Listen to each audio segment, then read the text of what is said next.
Assalamualaikum warahmatullahi wabarakatuh. Selamat pagi teman-teman sekalian. Kali ini tetap bersama saya Bang Widi.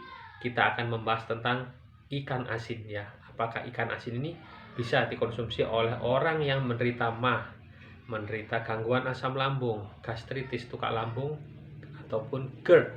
Bisa nggak ya? Gini teman-teman, nyantai ya. Ikan asin ini adalah ikan yang banyak sekali dijual di pasar-pasar, bahkan di penjual sayur lijo di kampung-kampung itu rata-rata pasti menjual ikan asin ini ya.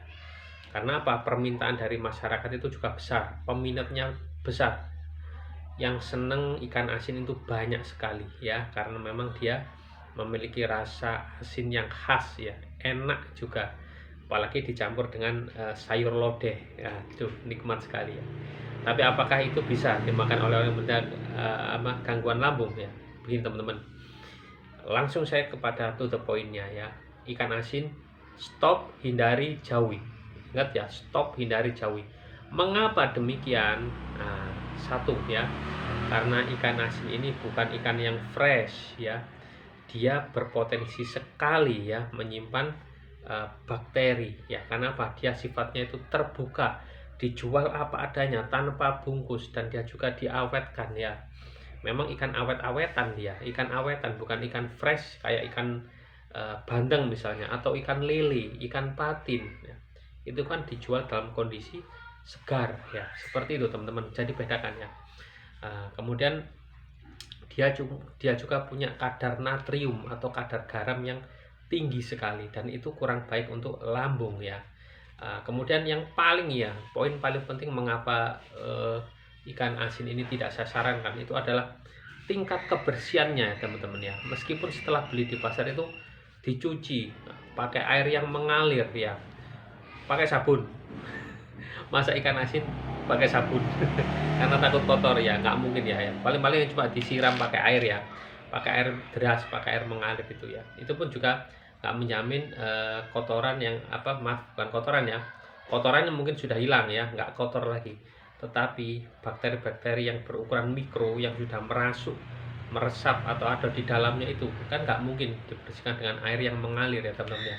Bagi orang yang tidak punya masalah lambung, tentu ya lambungnya itu bisa mencerna itu, bisa membunuh kuman-kuman itu, sehingga potensi untuk sakit perut itu bisa minim. Tapi orang yang menderita gangguan asam lambung ya, asam lambungnya akan keluar dengan luar biasa banyak untuk menghancurkan kuman-kuman yang masuk ya. Jadi awalnya ini adalah uh, apa bakteri atau kuman yang ada di dalamnya gitu loh teman-teman ya. Memang demikian, lambung itu cerdas sekali, dia tahu kalau ini ada potensi mengganggu ini kuman, dia keluar dengan jumlah yang luar biasa banyak. Nah itu teman-teman ya.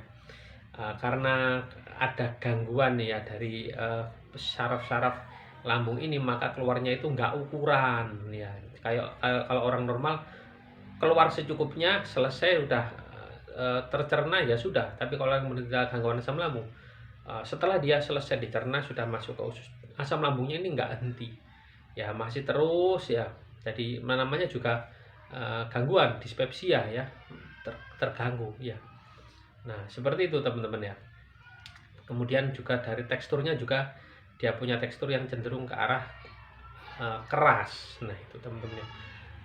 Dan juga asinnya ini ya, teman-teman ya, itu di lambung itu bisa menimbulkan rasa perih ya. Kemudian biasanya ya kalau makan ikan asin itu ada kombinasinya ya, pakai sayur lodeh. Pada sayur lodeh itu juga pantangan ya, karena santannya, pedasnya juga.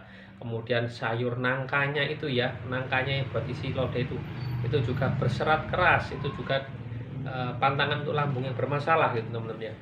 Atau juga ikan asin itu dikasih sambal ya, dikasih sambal tomat, nikmat sekali.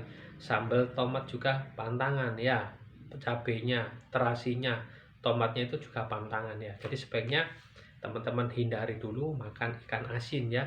Silakan makan ikan, tapi ikannya itu yang sifatnya segar, fresh ya, masih basah. Contohnya seperti ikan lele, ikan patin, seperti itu ya. Sementara hindari ikan asin dulu ya teman-teman ya. Itulah alasannya kenapa ikan asin tidak saya sarankan ya, menurut pengalaman saya ya.